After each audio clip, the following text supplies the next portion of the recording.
Vroom, vroom.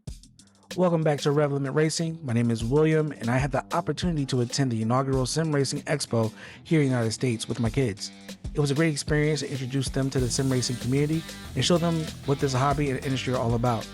Throughout the weekend, we got to see many manufacturers behind the sim racing hardware we know and love, including Asetek, Conspit, Fanatec, Simagic, and many others to name a few. They all came together in Charlotte, North Carolina during the Memorial Day weekend. Take a look at some of what we experienced at the Sim Racing Expo in Charlotte. Before we get started, don't forget to like the video, subscribe to the channel, and watch all the way to the end. I had the opportunity to speak with 3 different areas of the sim racing community, including Daniel Newman Racing, the new Chief Creative Officer for Project Motor Racing, and the THOMB, one of sim racing's most recognizable content creators. We had an amazing time in Charlotte, and I hope you enjoy these interviews and highlights from the first ever Sim Racing Expo. Let's get started. If you recognize his face, that means you know who this is, you know what's going on.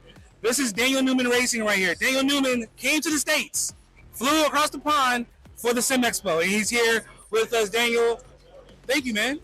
Thank you for coming to the States. Thank you for coming to the Expo. Thank you for what you're doing for the sim racing community, man. So, real quick, what made you start wanting to do the dashes, do the software that you've given to us to be successful on sim racing?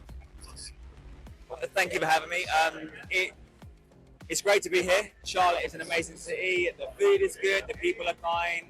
Great place to be. So pleasure is mine. When I started sim racing, I found that the hardware I was purchasing, real high-end hardware, I felt lacked in the telemetry, the lights, the dashboards. And I wanted to improve my own experience, and that's when I first started DNR essentially as a hobby for myself. I made some LED profiles, I shared videos, and people would say, "Hey, that's sick, I want a copy, will you share it?" And I did. And then maybe 2 years ago, just over, I was sat with my wife in a coffee shop, and I thought, Hey, congratulations, you're like 2 years married? yeah, and 2 years. Congratulations. Thank you very much. And I said, "Hey, I'm going to start doing this LED profile thing." And she was like, "Okay." And I started off making for 1 device, 2 device, and then today we do 150 different profiles, devices, maybe 6 dashboards. We create products with real life professional drivers like Daniel Morad. Shout out to Daniel Morad. Yeah, Daniel Morad, the GOAT.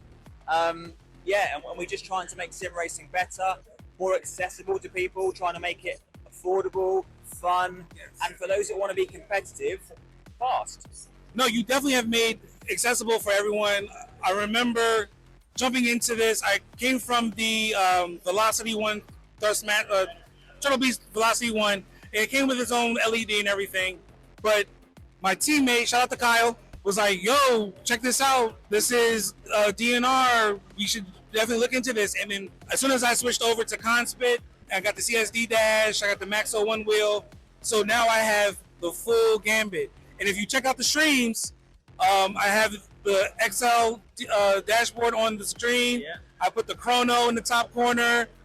For me personally, I have the co-pilot up there so I can see my time to the person in front of me. So it's been very helpful. Yeah. And your system allows us to, like you said, be more accessible if you're just stepping into this, so that you can learn as you're going forward.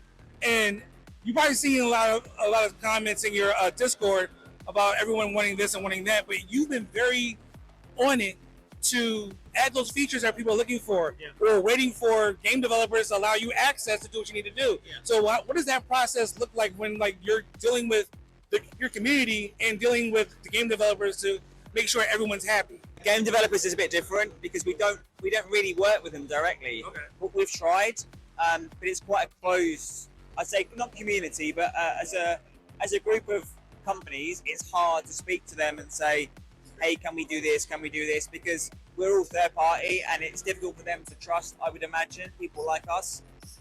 In terms of the community, though, you guys are paying me money, right? You subscribe to my service, and you are the very foundation of its success. And Right. if I don't listen to all of you, then we have no business. So at the end of the day, when a subscriber for DNR, whether they pay £3 a month, £6, whatever, whether they've been here for a day, a year, they're all important. Right. And if that feature is wanted by one person or 1,000 people, someone wants it and they're paying.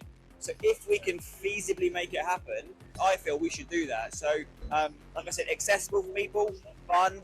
It's just nice to support everybody for all skill levels, and not everyone races to be quick or for recreation. There's people all in between. So it's just about supporting everyone really and having fun. No, you're absolutely right. So I think we're going to wrap up in a second, but I want to quiz you on a little bit. What is your favorite piece of technology or on your system? And we're going to go through all the dashboards. On your endurance dash, what's your favorite part of that endurance dashboard? Oh, it's so hard. I love the overall styling and design of endurance. It's awesome. I think the UI in it is special.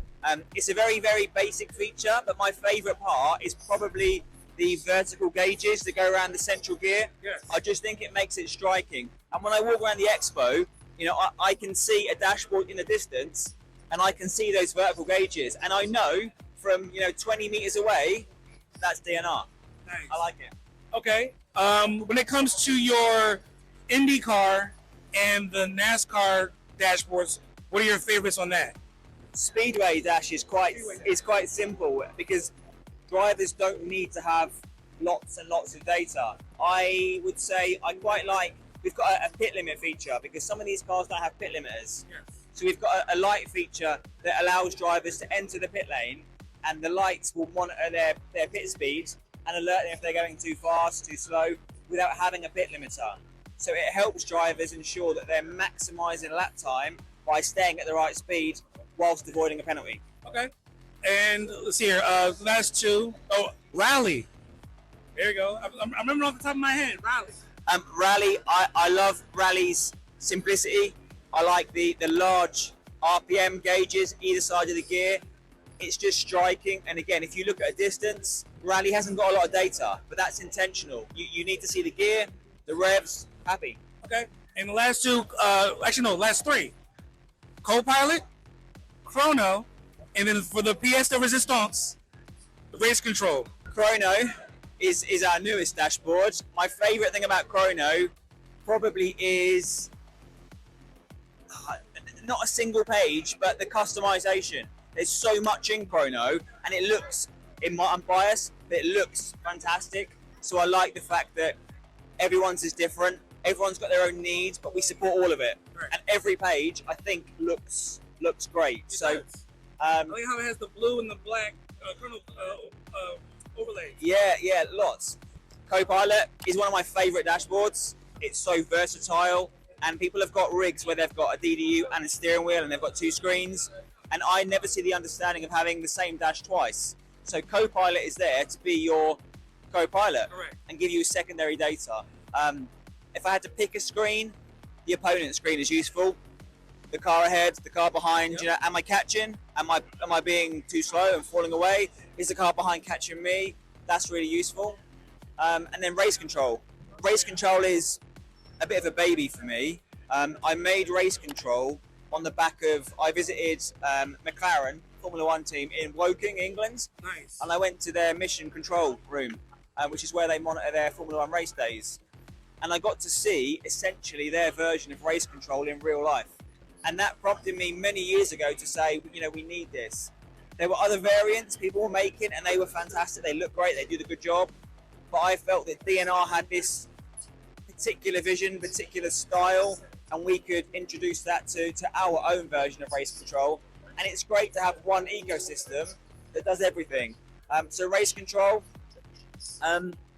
again, I said it for other dashes, but the styling, it's just, I think it's visibly unique and it's identifiable as being DNR. Definitely, yeah. DNR with the light setting, the dark mode setting, which is my favorite, and Moradness. Again, shout out to Daniel Morad, because that Moradness is pretty awesome with his own specific red and his logo in the background. What you've done for the sim race community, I feel personally, is tremendously awesome, man. Keep up the good work. Don't mind what we say in the principal suite or the member suite, because we just want the best for you, the best for the community. One thing I would say for the race control, we just need added virtual energy.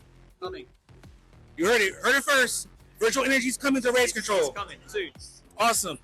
Co-pilot is awesome. I love the endurance. I love everything that you can offer for us. So again, thank you so much. You've been very open and welcoming. Thank you so much, Daniel. You've been such a great help, sir. Thank you. Again, RevLimit Racing, Daniel Newman Racing. You'll see his dashboard on our streams, on our videos. This is the man. I'm gonna put his information in the link. You guys know where to go to subscribe and all that.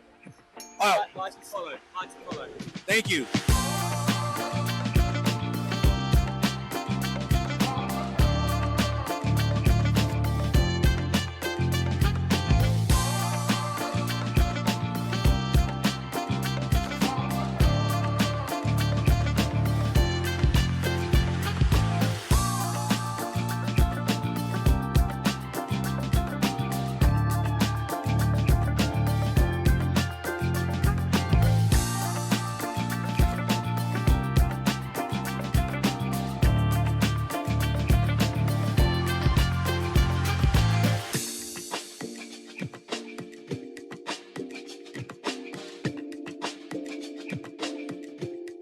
RevLimit Racing here, William at Sim Expo.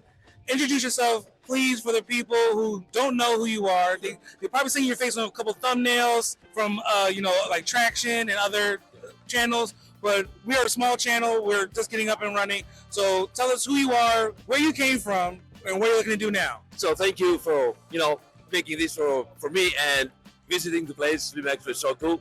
I'm Aristotelis, Vasilakos. Friends call me, and sim racers call me Aris. And I've been working in the sim racing scene for like more than 15 years, probably like 20, but we don't say that. So I've been part of Netcar Pro and Assetto Corsa 1 and Assetto Corsa Competizione.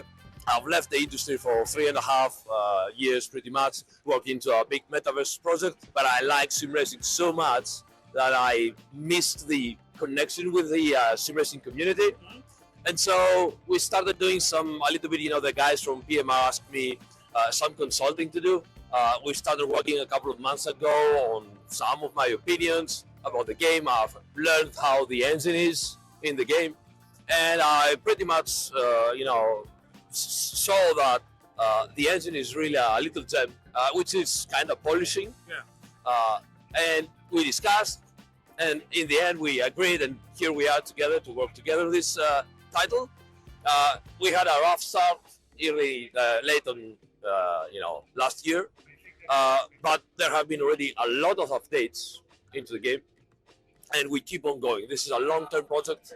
We don't intend to do PMR2 until at least 3 or 4 years in the future. So we need and we want to take this to a very, very good level first and satisfy the promises that we make. And so make the community to start looking at us first, have a good base, and have we need a lot of attention to detail. That's what we're missing, Gotcha. right? Polish everything, go back to the already released cars, make them even better, improve the gameplay, improve the career. We're pretty much the only sim racing title that has a proper career here. And we are the only sim racing title that it is cross-play in consoles and PC. Yep. And we also have compatibility of our mods because it's a modding platform on console as well. So you do the mods and you can play them on console. So those are our advantages now, and we need to take care of all the other stuff that we're missing. With PMR, like you said, it had a lot of promises that they were going to make here. It fell a little bit short, Yeah. but you're looking to, again, get back to those promises, give it back to the community, and allow us to really have another title to go to because, looking at it I haven't played it myself, Right. but I've seen videos, I've seen other creators utilize it, and I like watching it. I love the graphics engine. I love the way it looks, Right. but I feel like for me personally, it was missing a few things to have me jump in. Now, we did have a few folks on our channel. Again, we're not a big channel. We're a fairly small channel, but they asked the question like, oh, you going to jump into PMR? I said, I want to, but I really haven't seen anything as of yet. But I feel like now you coming on to PMR with your experience with ACC, you're going to take it to another level and bring back that level of competition because we were just talking off camera was that with with iRacing doing what it does, LMU's pushing iRacing to do what it has to do. With you guys coming out, you're going to push all of them to do better, and then so on and so forth. So, with you now coming on, what plans, if you can share them, do you have to get the community drive back into it, and what can we expect from PMR in, let's say, the rolling 6 to 12 months? Right. So the great thing is that I'm here to serve both the community and the devs. The devs are working like crazy. You know, even now that we have showed and showcased the VR beta version, in the meantime, the devs during the night, they made another parts, and we had an even improved version from yesterday to today. Right. So that gives you the idea of how hard they're working right now. And my own role will be also to provide some of the expertise I have on the physics, but also I'm pretty well in touch with the community and take all the feedback in and try to focus our developers on where is the direction that we need to go to make the community happy. Correct. And coming back to what you asked me about that, one of the first things that we need to do is, first of all, improve the online entering experience.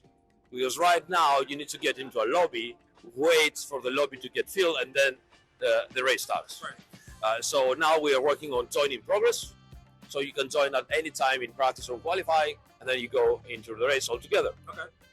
We're working on the possibility to save the race or the career while you're racing. Right now you can save it only outside finish the race. Okay. So we want the people to be able, offline racing, to stop. I'm gonna have lunch, save it, go there, come back next day, start from where you are. Gotcha.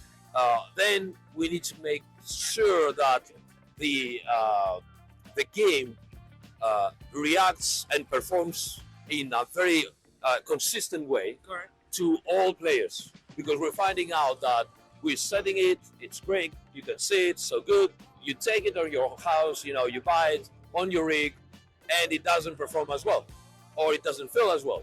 And so obviously what you're going to do is you're going to close it and go and play some one of the other amazing titles out there.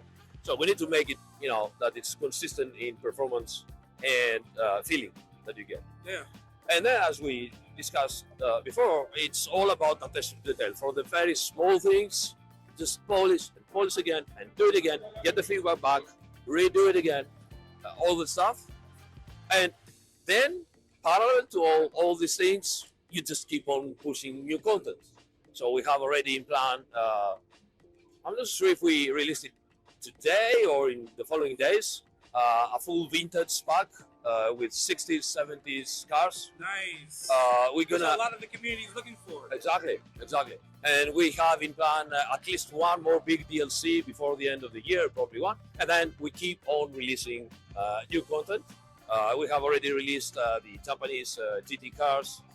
We have released the GTE cars as well. And we'll go back again to improve those cars. Gotcha. So again, that's pretty much what we need to do right now. Awesome. Again, PMR, looking at it, it has great potential.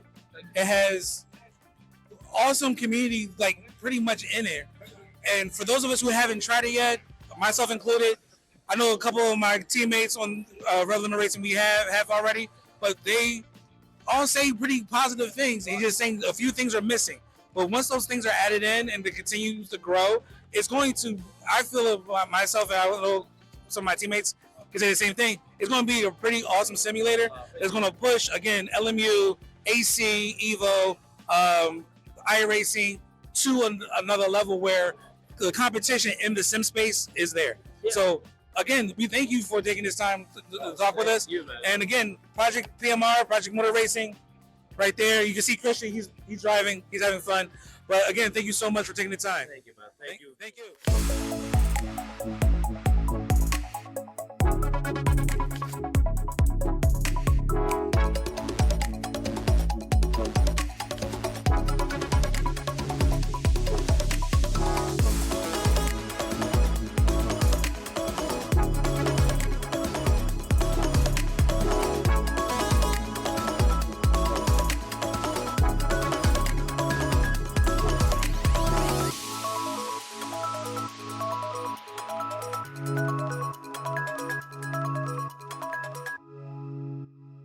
RevLimit Racing here. If you know this face, you know who we're talking to. Introduce yourself to the people. My name is Tom. I do a lot of content online, live shows, no streams, a lot of videos, and meeting with the man right here.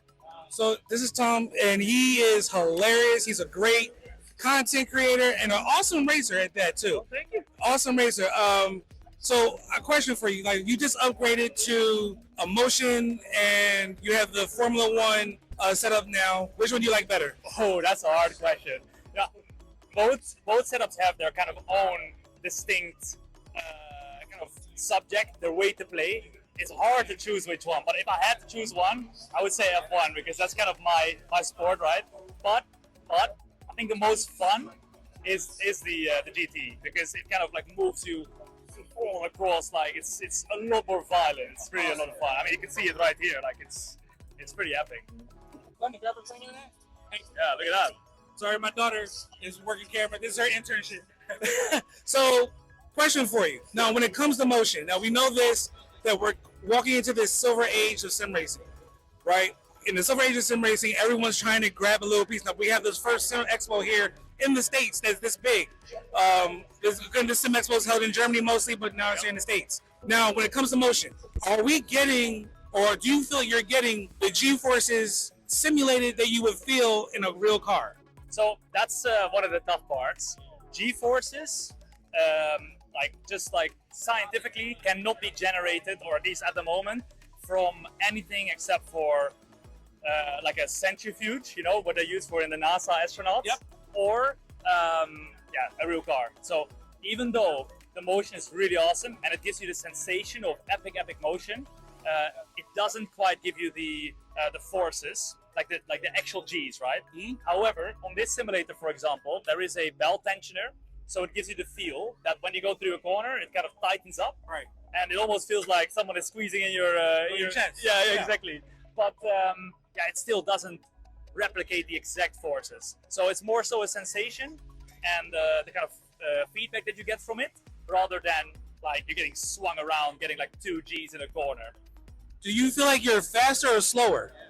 That's a good question. I know Max Verstappen has said in the past that you actually get slower with motion. I will say the details sometimes can help you get quicker, but in general, a static cockpit, like a static, just having the force feedback through the wheel, most of the times that is the quickest way around.